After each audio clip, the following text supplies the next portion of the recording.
नमस्कार, प्रणाम। स्वागत है आप सबको हमारे इस चैनल में। दोस्तों, आज की कहानी है गुनाहगार का जाल, प्यार की आड़ में फंसी वर्दी। यह कहानी है इंसान की कमजोरी और गुनाह की चालबाजी की, जहां प्यार के जाल में फंसी एक महिला पुलिस अधिकारी का न सिर्फ करियर दांव पर लग जाता है, बल्कि उसकी आत्मा पर भी सवाल उठने लगते हैं।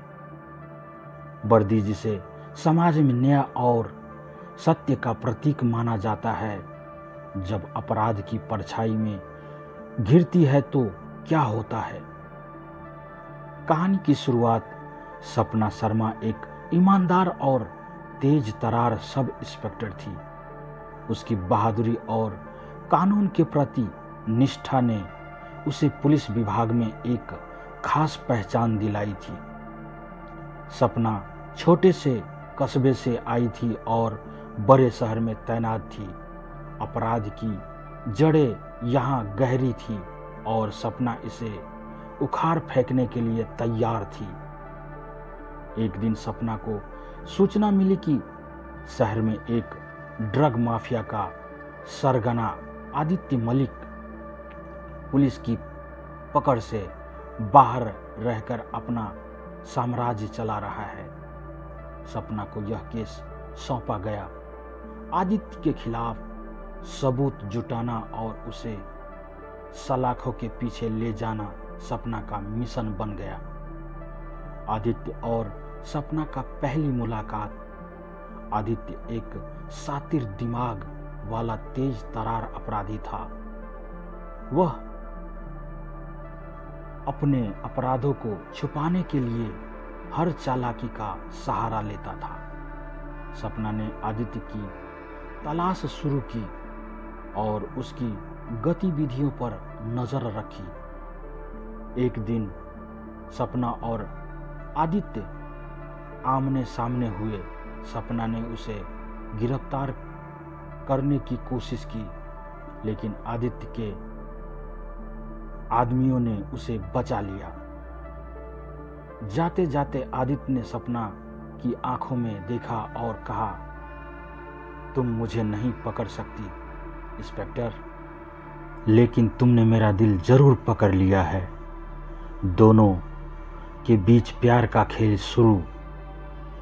सपना ने आदित्य की बात को मजाक समझ और अपने मिशन पर डटी रही, लेकिन आदित्य ने एक नई चाल चली। उसने सपना के जीवन में कदम रखने का फैसला किया। आदित्य ने अपने आदमियों के जरिए सपना के बारे में सारी जानकारी जुटाई। उसने सपना से अचानक मुलाकात करने के लिए एक नाटक रचा। एक दिन सपना के रास्ते में आदित्य घायल अवस्था में मिला।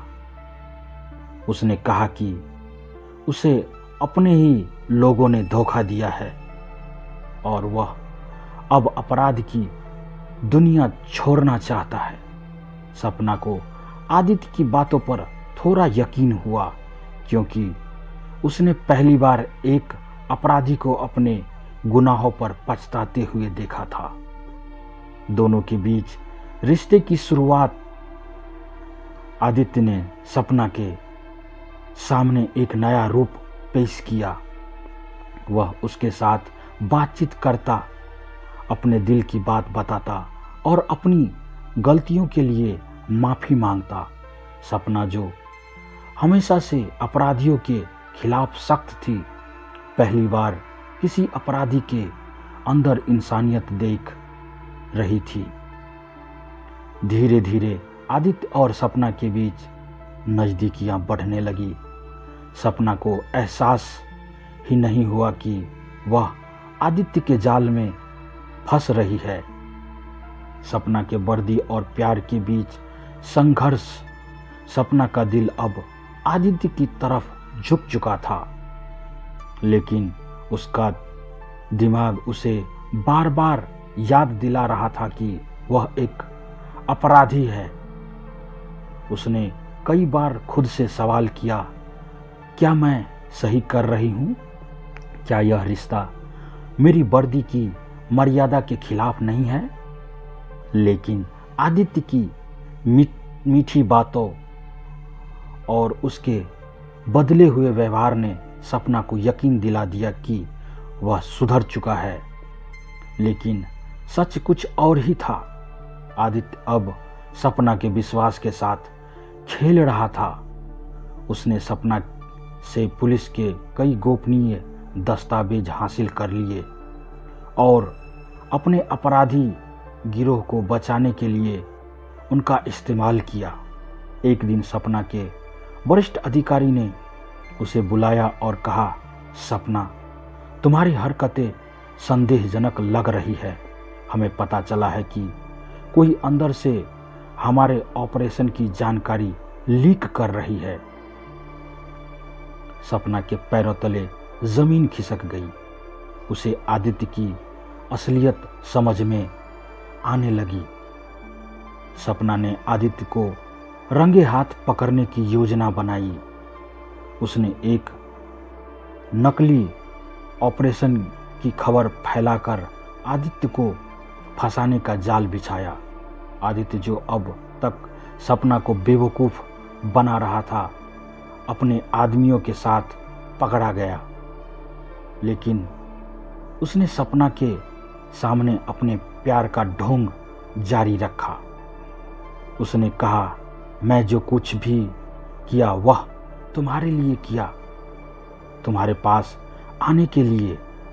सपना के सामने अब सबसे बड़ी चुनौती थी अपने प्यार और अपने कर्तव्य के बीच फैसला करना। उसने अपने दिल को कड़ा किया और आदित्य को गिरफ्तार कर लिया। आदित्य ने सपना को देखते हुए कहा, तुमने मुझे धोखा दिया।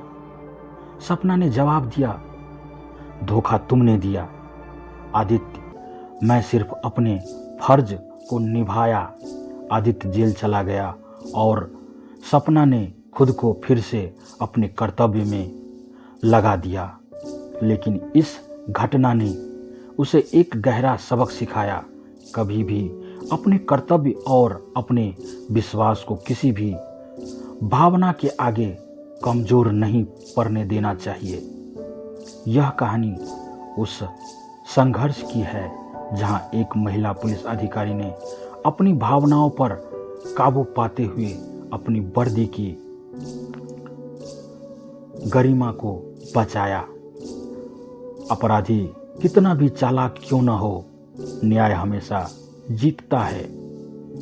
दोस्तों, अगर कहानी अच्छी लगे तो अपने दोस्तों के साथ शेयर करें। चैनल पर नए हैं तो चैनल को सब्सक्राइब करें, लाइक करें, कमेंट में अपनी राय ज़रूर दें। धन्यवाद। आपका दिन शुभ हो।